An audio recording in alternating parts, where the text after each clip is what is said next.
Are you wondering how to vet your first dates? How do you know how to filter? What kind of questions do you ask? How many should you ask on a first date? Hi there, it's Susan Winter. Please, if you like this content, I'm going to ask you to subscribe and leave commentary. Tell me what you think about the show and what I'm talking about. I love your input. And to all of you who follow me, I just thank you so much for your support. So I had a lovely lady write me a question through Q&A. And for those of you who don't know, you go to susanwinter.net, and on the contact page at the very bottom, there's a question and answer. Now, I could answer these in my podcast, I could answer them in a video, or I could answer them. I wrote this lady directly. And this is from Lucy, because there are so many attractive, bright, successful people who are out there dating and wanting love and really doing the work, just not finding that connection. So here we go. Lucy writes, "Hi, bright Susan. I go on 4 to 5 dates and I realize we're not a match. In your interview with Jonathan A., she means Jonathan Aslay, and you can see that long form interview on my YouTube channel, and you can also hear it on the Susan Winter Show. You mentioned vetting potential mates before meeting. It's efficient. What key questions help to gauge compatibility, emotional availability, health issues, financial and mental stability, and red flags? What topics like relationship goals and past experiences will reveal if someone is in line with us and our dream?" Very well written, and thank you so much. We went into quite a lot of dialogue back and forth. So, Jonathan, and many of my colleagues and people that I've interviewed, other relationship experts, believe that we should actually jump on maybe a call first, like get on a call, get on a video call, and actually hash these things out and talk about it before we even meet in real person. That's up to you. But it does set a bit of accountability. They have to show up. You're going to see, first of all, if they are as interested in you as you are in them. So you begin, let's start the chat. You've met somebody online and you're talking to them and you're revealing what you would like in a relationship. They should be as comfortable telling you their goals as you are. Remember, the first filter is, are they wanting what you want? And this is the test of, do they want it with you? And the same on your end. Do you want what they want? And do you want it with them? This is where we're judging comfort. Yes, people can be a little nervous, but are they comfortable talking to you? Do you feel comfortable in their presence? That tends to mean one of two things. They're either a great player or they know themselves and they're the real deal. And that will be discerned as the following questions are asked over time. So, to be clear on their intention for dating, if you want a committed monogamous relationship, state it up front. Do not be afraid. You want children? Do not be afraid. Let them run now. You want to be married? Let them run from that if that's not what they want, or at least discuss it. Tell them why. I fully believe in selling and pitching your idea of why it means so much to you. Oftentimes, when people see why we want what we want, they understand that.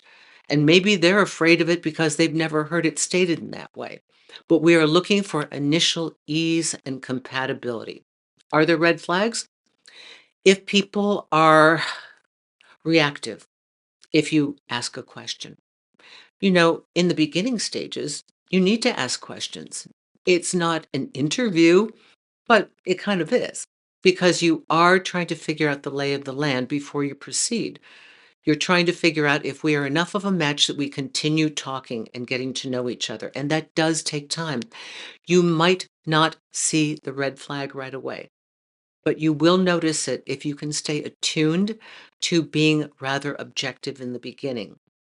The thing that we want to be aware of is when somebody is too perfect, too amazing on paper, maybe they just can't find the time to get online with us and, oh, they don't have a great video connection, their FaceTime doesn't work, whatever, that's a red flag. Watch out, especially for online daters. But let's say you meet in person. They look pretty much like their photo. They're about the height, size that they said, and we begin to chat. It can be very topical in the beginning, but don't forget to slip in while you're dating. Now, if you know from the very beginning it's a no-go, just let it go. Tell them it's been lovely meeting them, but you're not feeling a connection, and don't be afraid to say it. I know we ladies have a hard time doing that. We don't want to be mean, we don't want to be cruel, but the thing is, men are kind of straightforward. If you're in the hetero world, they just kind of want to know, are you in or are you out? Because I don't want to pursue you if you're going to be a little cagey about this stuff. All right? Now, Lucy went on to tell me in our emails more problems. She's intelligent, she's beautiful, and she's successful. Now, you might be saying, oh, and the problem is, yeah, that can scare people off because she oftentimes will make the other person feel like, wow, she's a little out of my league. What do I have to offer her? If you are a beautiful, intelligent, successful woman, you got money, you got status, you have a problem. You have a problem in that you could scare off men. And this does not mean do not be less, but you may have to learn how to show other parts of your personality, the warmth, the humor, because a man will ask, and if you've got all that, what do you want with me? Why am I here? What can I give you that you don't already have? So it's the intimidation factor. And this is where topical conversations and connecting over things that we like. Oh, I love hiking. I love the arts. I love going to the opera. I'm crazy about Provence. Whatever it is, this can be the connecting factor that makes you feel like there's something in common. But at the end of the day, it will be your values. Are they going to tell you everything about their health right away? Absolutely not. People drop the bomb once they think you like them. I wish people were honest in the beginning, but most people hesitate to tell you, well, I'm stage 3 cancer. I'm stage 4 cancer. They're not going to tell you right away. I'd be surprised if they did. We'd like to have that happen, but most people delay those big things until they feel like they have a foothold. And I bet you do it too. I advocate for women to tell their age, but I know they're not going to, especially online, because they know that a man won't even look at them. He won't even have that category pulled up, unless he's a young guy and then he thinks it's cool. But most guys their age probably don't want that. So understand in the beginning that most people will lie a little. Most people will exaggerate. As a matter of fact, I have a really good long interview with Lori Gerber all about how to spot a liar. And you can find that in the videos. So I just think that most of us do fib a little bit, and we are cautious about how much we want to reveal ASAP. And know that about yourself and know that about them. But if you are feeling a connection and it's going well and you feel safety and security in what you're saying, and you know that this person is telling you that they have the same ideal for the relationship format that they would like to build, I would then go into structural questions, which are not going to, yeah, they're not going to run away from a structural question, meaning, how do you see that happening? When you envision your life in the future, tell me how you would like to see your partner interact with you. What's like the dream scenario for the partnership you have? Let them draw that out, okay? Because here's where you are seeing, do I feel like that's something I want to fit into? Some of these things will help you. Do I wish I had the silver bullet that could tell you right away, oh my goodness, this person is going to be for you or not? No, I don't.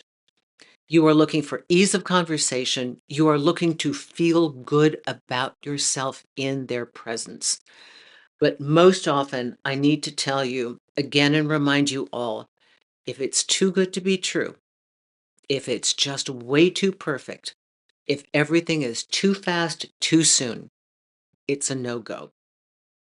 There's an issue there. It's either catfishing, it's this con artist, it's being love bombed and set up by a narcissist. We don't know what's going on.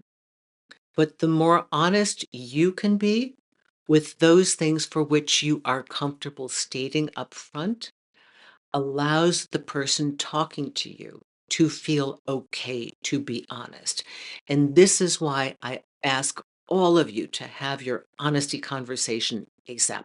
Really, get it down to a couple sentences that work for you in your voice, in your language. Like, hey, listen, early days of getting to know somebody are kind of glitchy. I'm a firm believer in being able to be honest. And if it's not working for us, can we just say it?